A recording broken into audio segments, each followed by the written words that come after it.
universities will be allowed to pay their students directly. How is this going to affect St. John's and potentially other Big East schools in the future? Continuing listening here to the Johnny's Report to find out.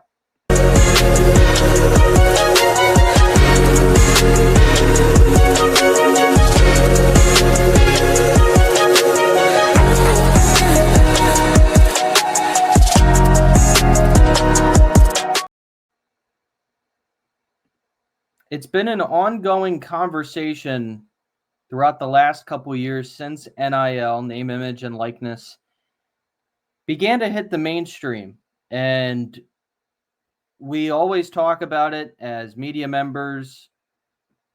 People speculate how much kids are being paid. If kids had been given, obviously, money under the table for decades, we're not going to get into necessarily that on this episode. But what we will talk about is a groundbreaking and historic day in college athletics that took place last week when the NCAA agreed on a settlement to pay student athletes directly out of a university's budget. It's a $2.8 billion deal in back damages over the past, I think, decade to athletes.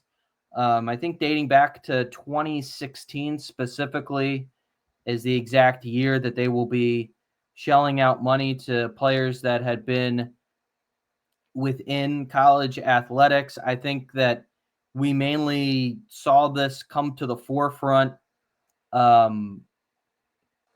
with Chris Jenkins throughout. I think it was this past month of May, actually, he announced that he was going to be suing the NCAA for the amount of money that they were able to make under his name throughout all these years.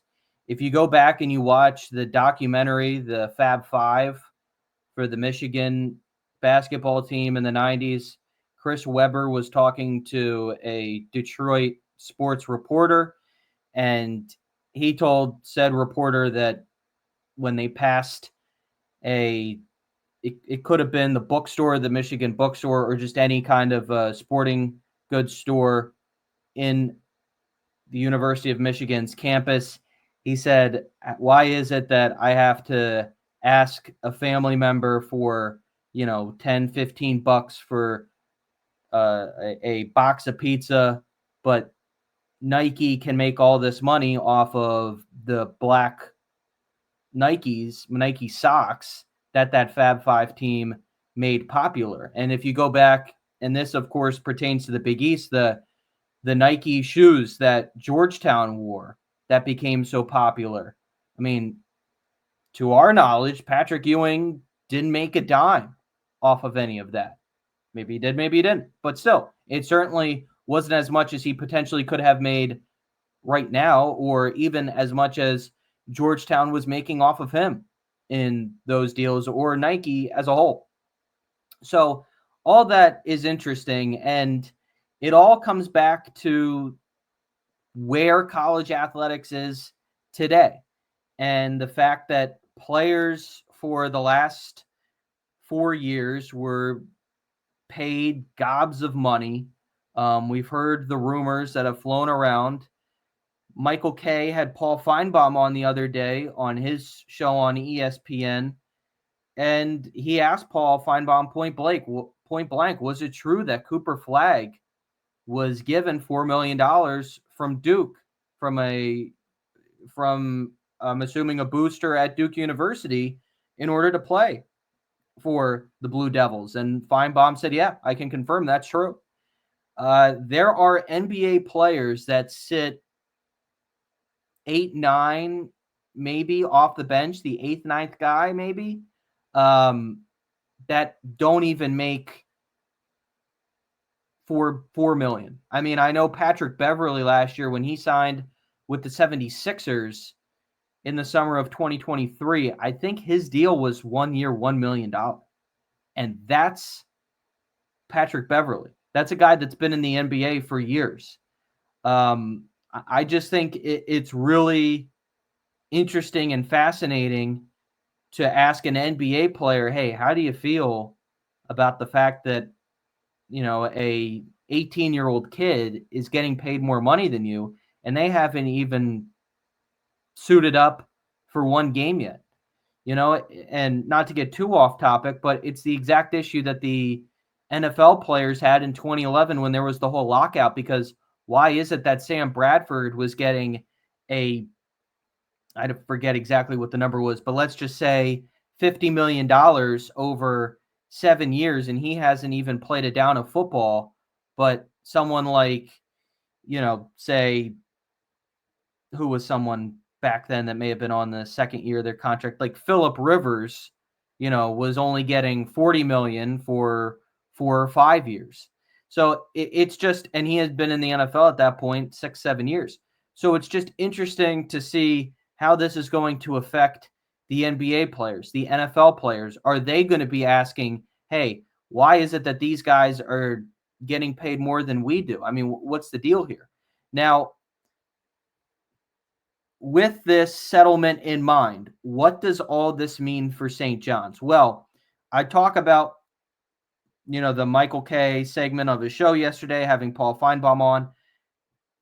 K said that he believes, maybe it was Feinbaum that said this, I can't remember which one said it, but one school that's going to be able to really benefit from all of this is St. John's. Because number one, the idea around this is so the universities will be able to see. Now, you're still able to allow boosters. So Mike Repole is not going away. That's not happening anytime soon. But what the NCAA is hoping for is that the money will be a little bit more legit. You're not just handing a kid $2 million and saying, here you go. But there's going to be something that kid has to do for you. We thought that this was going to be something like maybe, I don't know, RJ Lewis, let's just throw a name, or Ian Jackson is going to sit and maybe go on a commercial for Body Armor or something to that liking, and instead it's turned into, well, you're just going to get the money and that'll be that. Well, maybe now they'll have Ian Jackson actually go on a commercial or actually put out something maybe once a month to advertise Body Armor, or each of these players maybe will take turns once a month and once a week post on their Instagram story or Twitter, X page, whatever you call it, something for Body Armor, some type of advertisement for Mike Repole's campaign or Repole Stables or something along those lines. Now, is this really going to be in effect in terms of will schools truly regulate it? We'll see. But the reason why this helps St. John's the most, and the reason why Feinbaum is saying this, because if you look at a school like St. John's, this should benefit them because all they have to worry about is basketball. And that's a lot of Big East schools. But obviously, being in New York, a lot of the marketing, the revenue share, they're going to want to have St. John's on TV. So St. John's is going to get a bulk of this. UConn will as well. So will Nova. So will, I'm sure, Marquette. But the difference between a St. John's and UConn is UConn's going to have to shell this money between their football players and their basketball players. So that's going to be interesting to see how that plays itself out. Same with all these other schools, the SEC, the Big 12, the ACC, the Big 10. How are they going to be able to shell all this stuff out in between their programs? Now, what does stink about all this, and it becomes a huge question mark, is what about your school if it doesn't play big-time football and basketball, or if it does play big-time football and basketball, but you also have a baseball team that maybe isn't all that great, a wrestling team, or track and field. How are they going to split that up? Soccer. It just becomes very interesting. And this is what I feel like the NCAA should have agreed to back in 2021.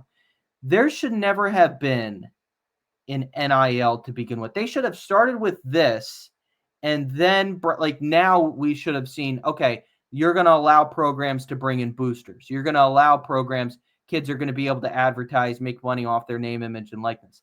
That would have been the smart thing, not to just throw you NIL and it's, hey, it's the wild, wild west, which it still kind of is, but it's going to be governed a little bit more by each school, which helps things sort of. But then we take a step back and we look at, well, how does this affect mid-majors? How is this going to affect Fordham, a St. Joseph's University, St. Bonaventure? What are they going to do? St. Peter's? I mean, what happens to these programs? And majority of these programs, due to the transfer portal, it's taken on a life of its own where, you know what? You guys are going to develop these players, and then the bigger schools are going to poach them. That's been the case. That's been the story, which stinks, and it's a shame. And, you know, I may sound a little hypocritical being a St. John's fan, but it's the truth. And I don't think anyone really wants to see the mid-majors go by the wayside. So I think there has to be something has to be done from that point of view, meaning that there needs to be some type of a cap, which hopefully at a certain point there will be. I saw something that, you know, there's going to be $20 million regulated to schools. I'm not sure if that's for the athletes I talked about earlier, if that's money that schools are going to have to use for athletes that had been playing. I think it's anyone that played 2016 to like 2020 that couldn't make money off of NIL. And that whole thing it's interesting because I think what it does is if you were a player, and this is going to test everyone's college football knowledge here, but if you know who Matt Barkley is, he was the quarterback at USC. He was drafted by the Philadelphia Eagles in 2013. I think he was a 4th or 5th round pick. And he was supposed to be a potential top draft pick heading into that year. He, I believe, broke his arm that fall at USC in his final year of eligibility. Would have been possibly a top 10 pick. Ends up falling again to the 4th, 5th round and lost out on millions of dollars. Now, if there was NIL back then, he would have been relatively okay. Would have still lost out on millions, but at least would have been able to have made something for his athletic ability. And I think it's a shame for kids like that. But that is what NIL and that is what this stuff is able to do. What is unfortunate about it is with the transfer portal, kids are just able to move willy-nilly and free anywhere they want. And I think at a certain point, you have to address that transfer portal. It's a sticky situation, but eventually something's going to have to be done there. Now, I'll leave it open to you. What do you think about this agreement with the NCAA? Like and subscribe to Big East Energy Network and leave a comment. Thanks for tuning in, and we'll talk to you next time.